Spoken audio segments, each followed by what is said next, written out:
Welcome to the tutorial on Section 85 rollovers in Chapter 16.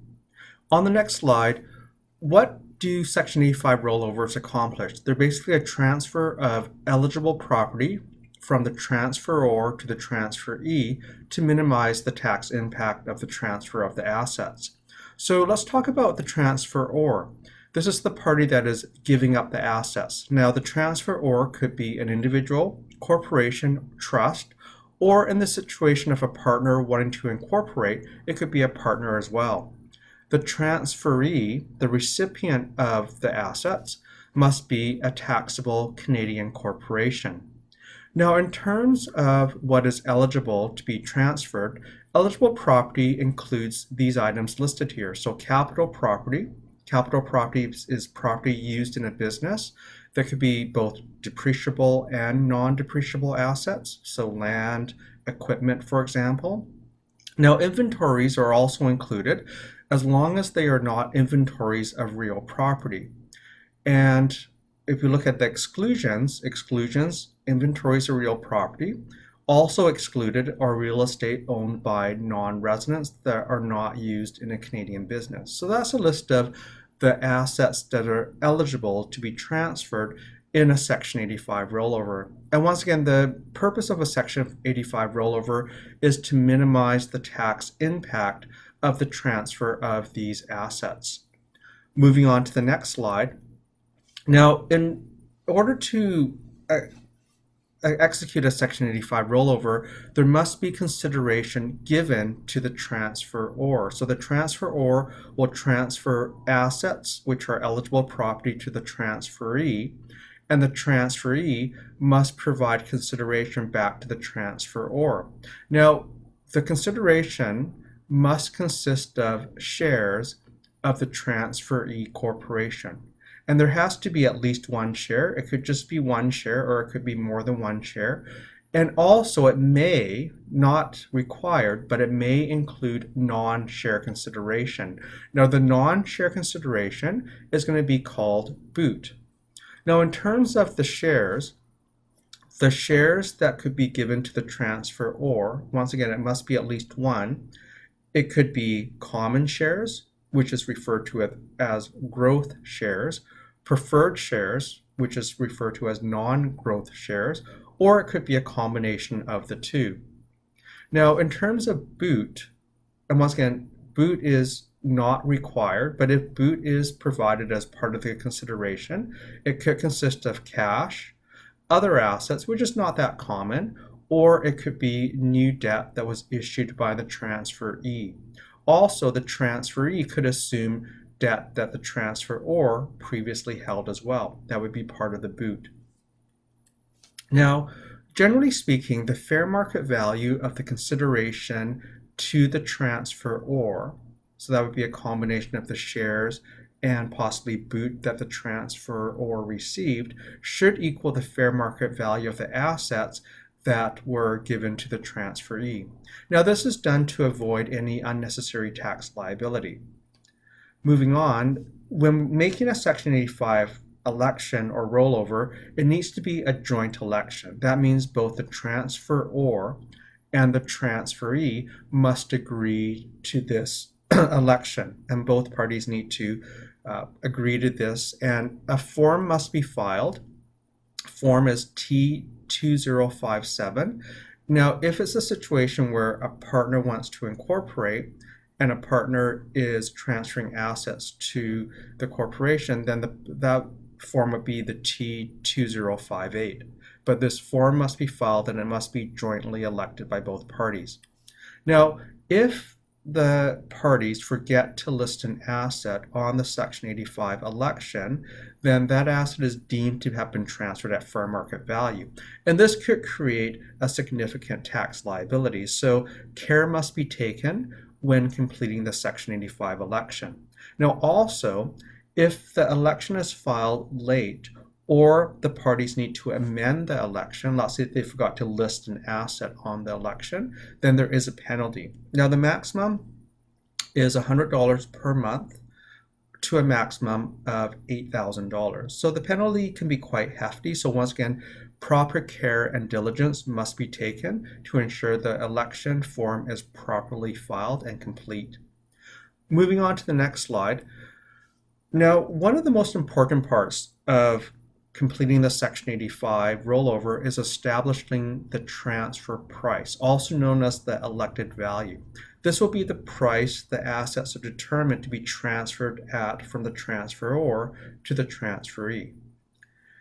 Now, for most Section 85 rollovers, they want to be done tax-free, but there could be a situation where the parties may want to elect a transfer price or elected value to create a certain amount of tax liability. And so once again, there are different considerations that must be taken into account.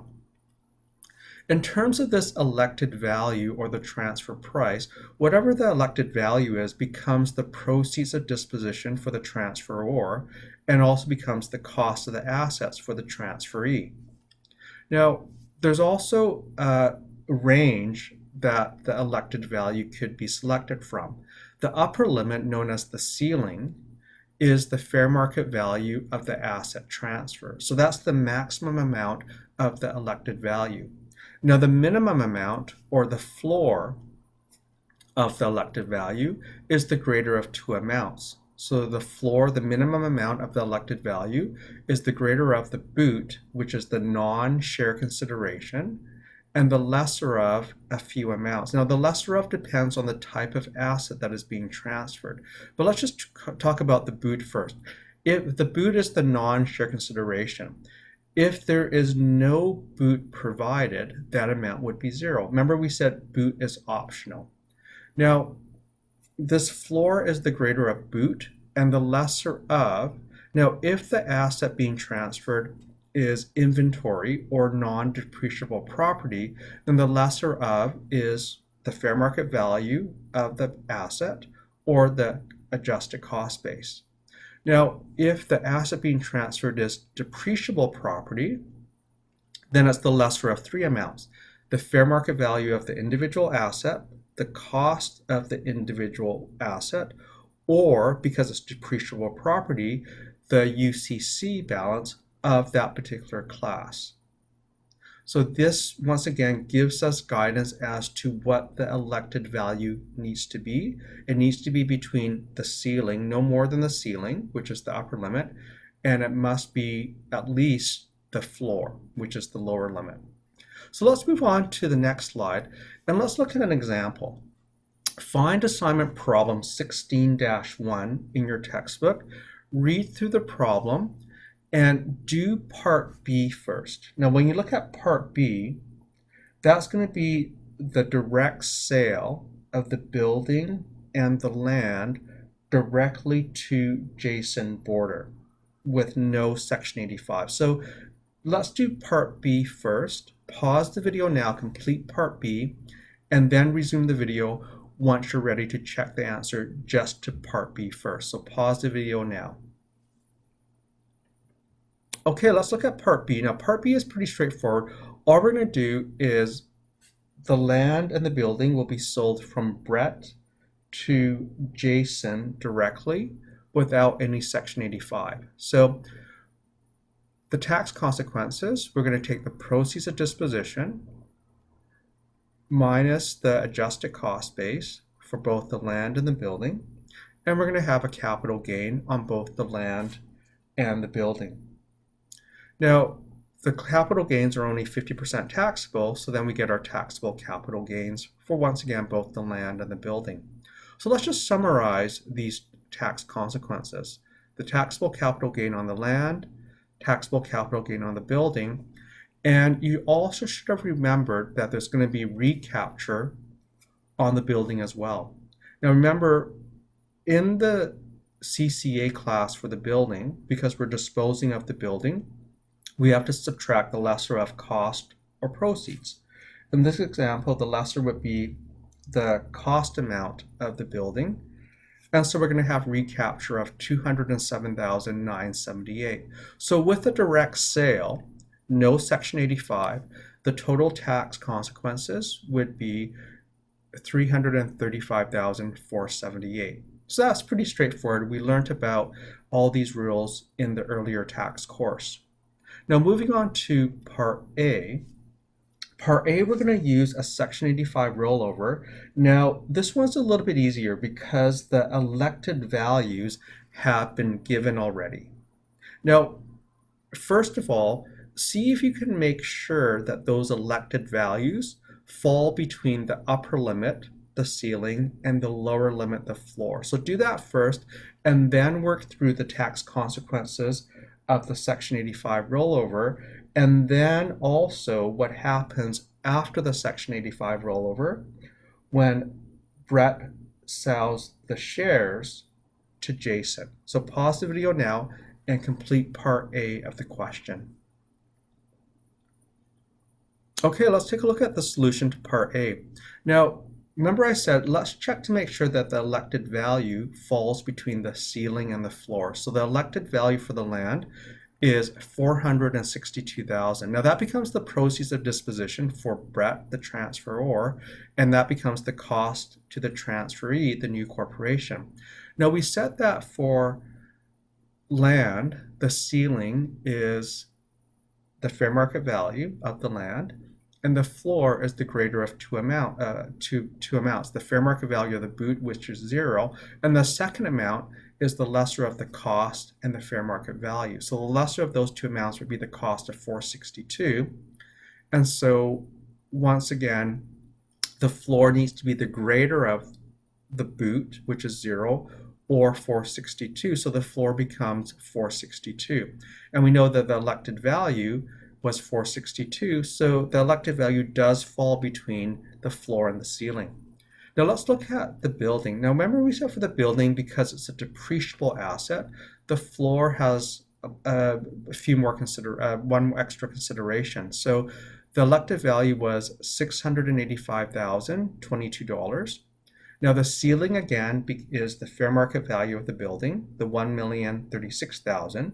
The floor is the greater of 1, the boot, which is 0, and 2, and this is the difference, it's the lesser of 3 amounts, the cost of the building, $893,000, the fair market value of the building, $1,036,000, and the UCC of the class. Now the UCC of the class is $685,022 because that is the lesser of those 3 amounts, and is also greater than the boot. That becomes the floor. And so in this example, they selected the floor as the elected value. So when we think about these elected values, there's going to be no capital gain on the land and the building, and there's also going to be no recapture on the building as well. So no tax consequences at the time the Section 85 rollover is executed. Once again, that's sort of the primary purpose of the Section 85, is to avoid any tax consequences when property is transferred.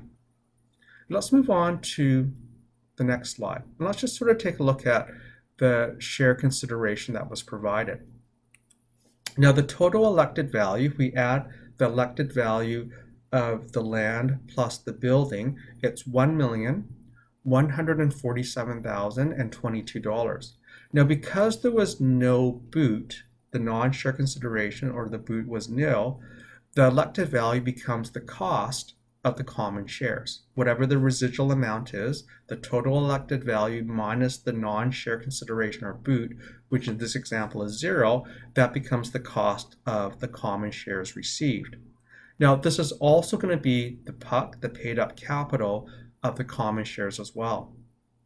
Now in this question, after the Section 85 rollover happens, then Brett sells all the common shares to Jason. So let's look at that part next. Now the proceeds is $1,610,000. The adjusted cost base of the shares, $1,147,022. And so Brett now is going to have a capital gain. 50% of that is taxable. And so the taxable capital gain, $231,489. Now this is a much better result, Part A, than in Part B, where the assets were simply sold directly to Jason without any Section 85 rollover. So let's look at the difference. Why is there a difference in the Part A with the Section 85 rollover versus Part B of 103,989? Pause the video now and see if you can determine what the difference comes from. So pause the video now, and then once you have an explanation for this difference, then resume the video.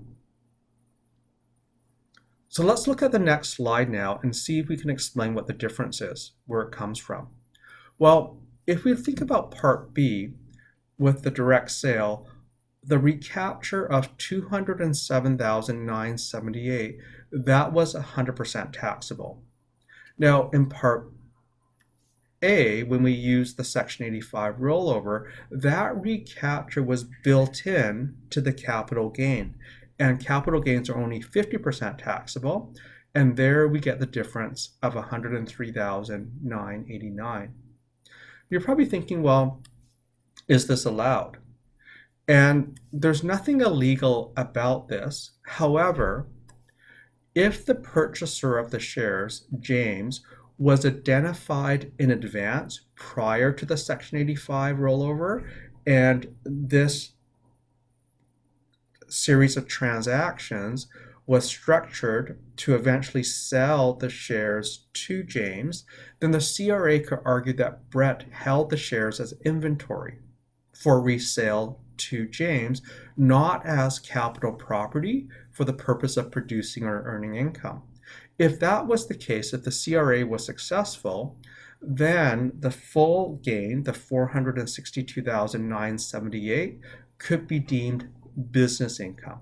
Basically, the sale of inventory. The shares are treated as inventory.